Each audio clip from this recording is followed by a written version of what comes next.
അടുത്ത രാജ്യമായ അയൽ രാജ്യമായ ചമ്പാനീറിലെ അവിടുത്തെ സുൽത്താൻ മഹമ്മൂദ് ബേഗഡ ഈ പ്രദേശം ആക്രമിച്ചു, കീഴടക്കി, ഈ രാജാവിനെ വധിച്ചു.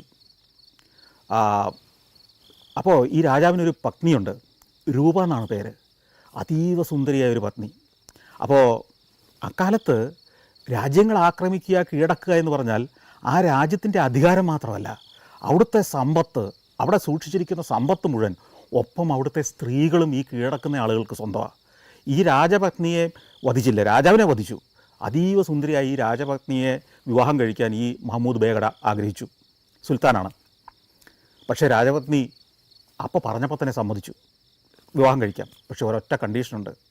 ഈ വീരസിംഹൻ രാജാവ് പാതി പണി പൂർത്തിയാക്കിയ ഈ കിണറൊന്ന് പൂർത്തിയാക്കി തരണം. സുൽത്താൻ സമ്മതിച്ചു. ഇദ്ദേഹം ആഗ്രഹിച്ചിരുന്നത് പോലെ തന്നെ, വീരസിംഹൻ ആഗ്രഹിച്ചിരുന്ന പോലെ തന്നെ ഈ കിണറിൻ്റെ പണി കഴിഞ്ഞു. വിവാഹം കഴിക്കാൻ പുള്ളി ഇങ്ങനെ റെഡിയായി ഇങ്ങനെ ഇരിക്കുകയാണ്. അപ്പോൾ ഈ കിണർ കാണാൻ രൂപ വരുന്നു. രൂപ ഈ പടിക്കിണറിൻ്റെ മുകളിലൂടെ നടന്ന്, അപ്പോൾ കിണറിങ്ങനെ നിറഞ്ഞു കിടക്കുക. പണിയെല്ലാം പൂർത്തിയായെന്ന് അവർ മനസ്സിലാക്കി അവർ ആ കിണറ്റിലേക്ക് ചാടി ആത്മഹത്യ ചെയ്തു.